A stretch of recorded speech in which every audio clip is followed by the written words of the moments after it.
Kira-kira tradisi-tradisi itu yang Ki Sinung lakukan dengan katakanlah komunitas di Jogja itu kira-kira yang masih hidup itu apa kira-kira? Ya Yang sebetulnya, yang mengarah pada jejak-jejak itu. iya itu kan seperti saya sebutkan di pertemuan sebelumnya, itu daurnya orang Jawa, bukan hanya saya. Saya kan hanya mengikuti saja. Biarinlah dikatakan orang apa itu istilahnya membeo ya atau apa, epigon saja atau ikut-ikutan, biarin saja. Tetapi kalau itu kita lakukan terus makin lama, mengikutinya dengan taat budi aja.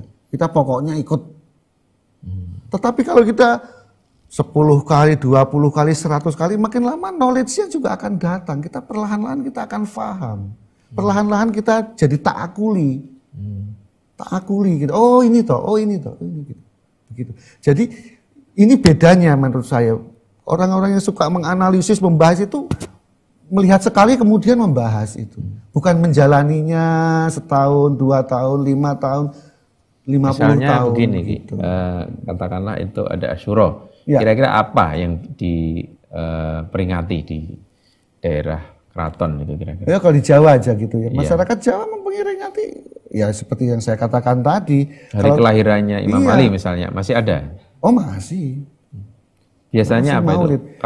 Kalau nggak salah ada keliling beteng dan Nah itu sebagainya. kalau itu malam 10 suro, kalau itu Asuro. Jadi Sorry itu malam 1 suro. runtutannya bagaimana itu? Ya itu malam 1 suro, itu memperingati hijrahnya Kanjeng Nabi ke Madinah. Malam 1. Maka kami lakunya jalan.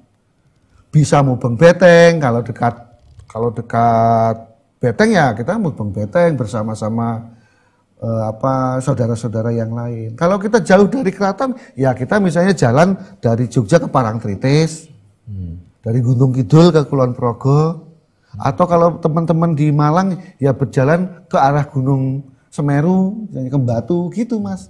Jadi yang penting jalannya itu dihayati, bahwa ini adalah duka derita Kanjeng Nabi dan keluarganya ketika harus meninggalkan Mekah menuju ke Madinah. Itu malam 1 suro.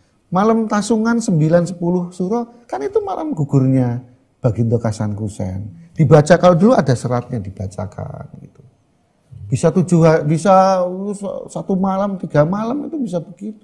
Tergantung kekuatan yang membacanya ya itu.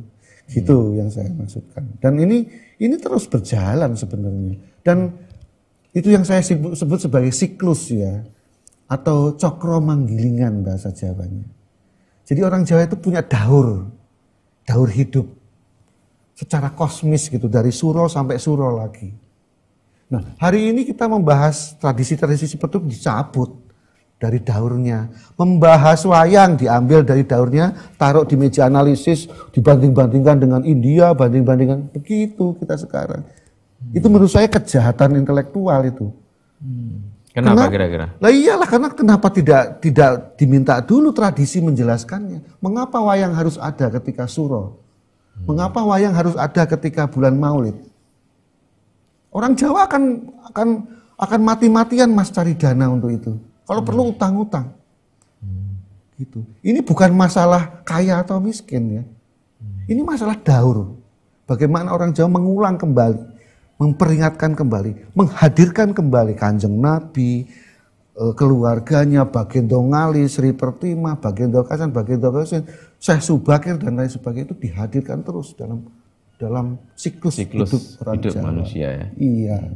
Baik Ki Sinung, kita sudah membahas panjang lebar tentang tokoh-tokoh kunci tadi. Ada Baginda Ali, ada Syekh Subakir, ada Sri Partima, ada Panjalu, ada Loro Blonyo, dan tadi sudah dinyanyikan salah satu kitab Topah ya. Di situ pujian-pujian terhadap Baginda, ilmu ma'rifatnya Baginda Ali. Insya Allah kita bertemu kembali. Semoga. Sinung, dan jangan istilahnya jangan kapok untuk jadi tamu kita.